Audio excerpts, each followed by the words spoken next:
Good morning. It is Tuesday, December the 21st, and this is The Drill. Welcome to all the butchers, bakers, and candlestick makers out there. I'm Ron, your host, and the only true conservative in the United States today. So today, after the Daily Declaration for Spiritual Warfare, the Pledge of Allegiance, and the Star-Spangled Banner, we will have Determinism on the radio, Declaration, the Church and the World, How to Destroy, Wisdom from the Psalms, Things Worth Dying For, and It Is Right and Just. And all that and more when I come back.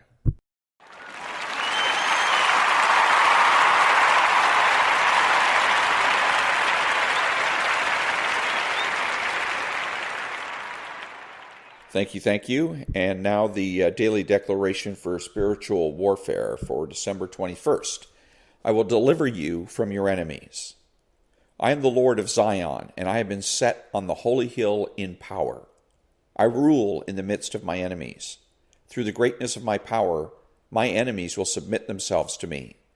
All of your hateful enemies will feel like fools, because I will help and comfort you. My plans will happen exactly as I planned. My blueprints will take shape. I will shatter the enemies who trespass on my land and will stomp them into the dirt on my mountains. I will ban them from taking and making slaves of my people and will lift the weight of oppression from all shoulders.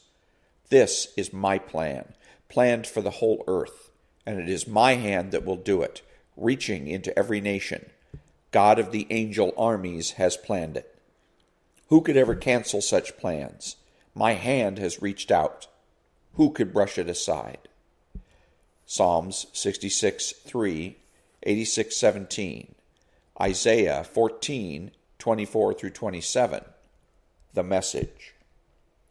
Prayer declaration. Lead me, O Lord, in your righteousness because of my enemies. Make my way straight before my face. Because of your power in me, I can advance against my enemies and scale the walls intended to keep me out. Through you I will do valiantly, for it is you who will tread down my enemies. Let me be delivered out of the hand of my enemies, and let me serve you without fear in holiness and righteousness all the days of my life. Amen. And that was the Daily Declaration for Spiritual Warfare for December 21st.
Thank you. So I'm listening to the radio, and there's a guy that's substituting for John and Ken. John and Ken have a tendency to make this mistake as well, and that's analysis, psychoanalysis. We've all been brainwashed to psychoanalyze. So somebody goes out, let's say a school shooting, and the first thing people start doing is starting to psychoanalyze. Why did he do that? And it's not important. What really is important is, it might be interesting to know, but it doesn't help. Nobody is going to come back to life because you figured out what the psychological issues or problems are with the shooter. It's worthless. But also, it aids and abets the left because it's deterministic. So it goes like this. If you stop and think, okay, well, Mr. School Shooter, he had a screwed up childhood, and that's why he did what he did. What you're saying is that no one has free will. Okay, that's what determinism is. It says no one has free will. Everybody's forced to do what they do by powers beyond their control. Okay, it might be a harsh childhood, poverty. Those are the two big problems that the left complains about on a regular basis. And so if you say that, then and if you say that they have no free will, then there's no basis on which to arrest them. There's no basis on which to arraign them, to put them on trial, or to put them in prison. Because in the law, in order for you to be convicted of a crime, you have to have what's known as requisite intent. And if you have no ability if you have no free will, there's no way you can form requisite intent. Therefore, there's no way you should be or can be tried, convicted, and or imprisoned. So the right-wing talk show hosts need to get their minds right on this issue and quit psychoanalyzing. The only thing you need to know, is it right or is it wrong to go with a gun and shoot up a school? Wrong. That's it. And then the rest of it is only going to be about what he deserves. Does a school shooter deserve to go to death penalty? Do they deserve to go to prison for the rest of their lives? 25 to life? Do they deserve a shot at parole? That kind of thing. That's the rest of it. But don't be brainwashed. And those of us and most everybody's been brainwashed, get unbrainwashed on this and realize and know that at the end of the day, the only thing that really matters is whether or not the person is right or wrong.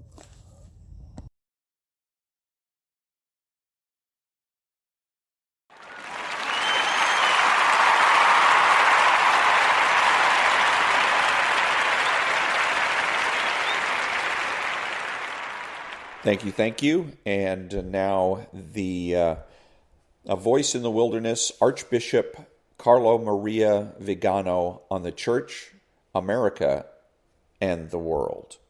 It's available on Kindle, Kindle Bookstore, and is part of Kindle Unlimited. So if you have Kindle Unlimited, you can read it for free. Length is 449 pages. Description. Quote, to restore the beauty of holiness to the face of the bride of Christ, which is terribly disfigured by so many abominable crimes.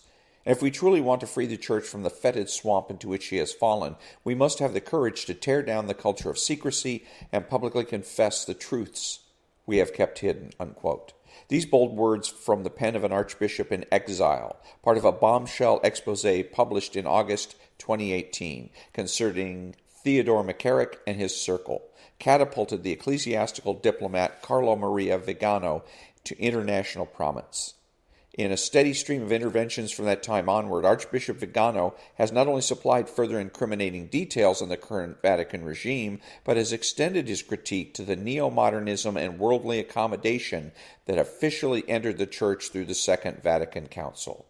He argues, moreover, that just as there is a deep state of wealthy and powerful international elites who exercise enormous sway over political affairs and cultural vectors, so too there is a deep church that retains for its advantage the external trappings of religion while pursuing an agenda of error and moral corruption. These pseudo-sovereignties closely collaborate as they work for the same goals, which are, at this point, an open secret. A Voice in the Wilderness collects for the first time all the major writings of Archbishop Vigano from August 2018 to January 2021, with explanatory introductions and notes by Brian M. McCall. Finally available in one place to allow for easy access, assimilation, and debate, it is the definitive edition of an extraordinary body of pronouncements that have stirred up vehement controversies on all sides. Regardless of where one stands in its regard, Vigano's arresting message cannot be ignored.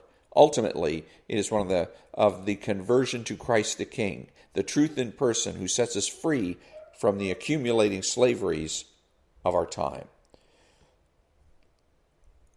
And that was the description of the book called A Voice in the Wilderness, Archbishop Carlo Maria Vigano on the Church, America, and the World.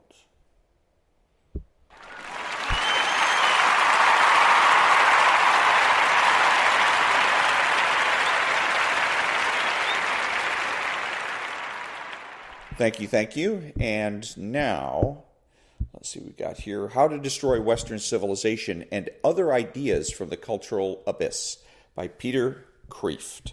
And it is a 186-page book that's available from the Kindle store. Product description. Best-selling author Peter Kreeft presents a series of brilliant essays about many of the issues that are increasingly divide our Western civilization and culture. He states that, quote, these essays are not new proposals or solutions to today's problems. They are old. They have been tried and have worked. They have made people happy and good. That is what makes them so radical and so unusual today. The most uncommon thing today is common sense, unquote. Kreeft says that one thing we can all do to help save our culture is to gather wisdom as data to preserve and remember, like the monks in the Dark Ages. Data is important and necessary. They are the premises for our conclusions. He presents relevant philosophical data that can guide us, divided into 7 categories: epistemological, theological, metaphysical, anthropological, ethical, political, and historical. He then explores these categories with classic Kreeft insights, presenting 40 pithy points on how we can implement the data from these categories to help save civilization and, more importantly, save souls. He emphasizes the single most necessary thing we can do to save our civilization is to have children. If you don't have children, your civilization will cease to exist. Before you can be good or evil, you must exist. Having children is heroic because it demands sacrificial love and commitment. Cherishing children is the single most generous and unselfish act that a society can perform for itself. He discusses the unmentionable elephant in the room, its sex. Religious liberty is being attacked in the name of sexual liberty. Our culture war today is fundamentally about abortion, and abortion is about sex. Today we hear astonishing, selfish reasons people give to justify not having children or killing children through abortion. So let's fight our culture war, which is truly a holy war, with joy and confidence, and with the one weapon that will infallibly win the future: children. And that was a description of the book, How to Destroy Western Civilization and Other Ideas from the Cultural Abyss by Peter Kreeft.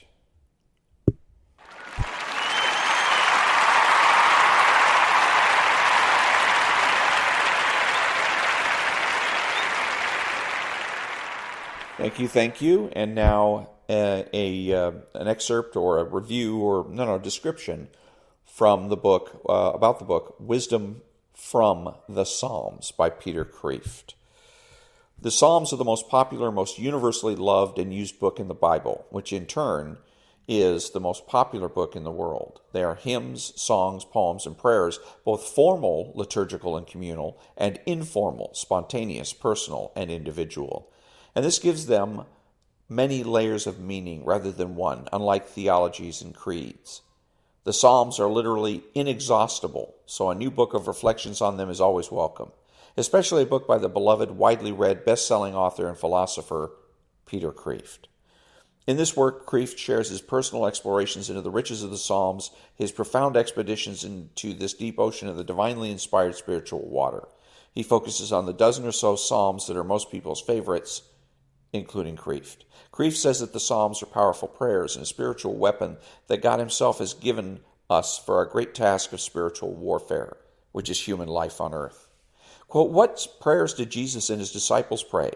The Psalms, as all Jews have always done ever since they had them. The Psalms are God's answer to our plea, teach us to pray. Christ prayed them not only in synagogue, but throughout his life, and at his death he prayed Psalm 22. My God, why hast thou forsaken me? Even as he was dying on the cross, unquote. Peter Kreeft from the introduction.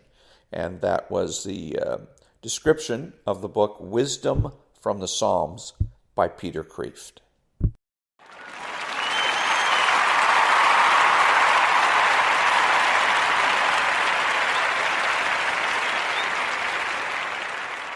Thank you. And now the description of the book, Things Worth Dying For, Thoughts on a Life Worth Living by Charles J. Chaput. With a balance of wisdom, candor, and scholarly rigor, the beloved Archbishop Emeritus of Philadelphia takes on life's central questions. Why are we here? And how can we live and die meaningfully? In Things Worth Dying For, Chaput delves richly into our yearning for God, love, honor, beauty, truth, and immortality. He reflects on our modern appetite for consumption and individualism and offers a penetrating analysis of how we got here and how we can look to our roots and our faith to find purpose each day amid the noise of competing desires. Chaput examines the chronic questions of the human heart, the idols and false flags we create, and the nature of a life of authentic faith. He points to our longing to live and die with meaning as the key to our search for God, our loyalty to nation and kin, our conduct in war, and our service to others. Ultimately, with compelling grace, he shows us that the things worth dying for reveal most powerfully the things worth living for. And that was the description of the book, Things Worth Dying For, Thoughts on a Life Worth Living. It is at the Kindle bookstore, 257 pages.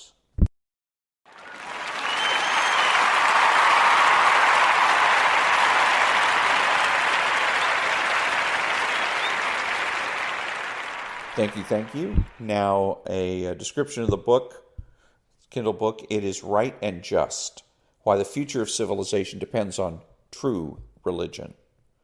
Description. Is religion a right given to us by the state? Is it an opium for the masses? Is it private opinion with no role in public sphere? In It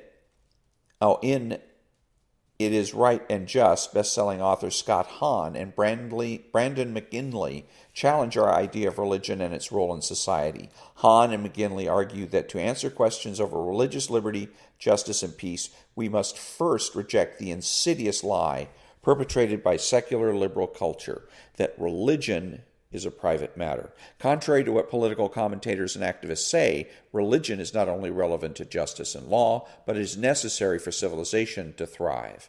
Recover the public nature of true religion. It is right and just, argues, and watch as revolution unfolds. Find eternal answers to today's political confusion right now. And that was the product description of It Is Right and Just, Why the Future of Civilization Depends on True Religion.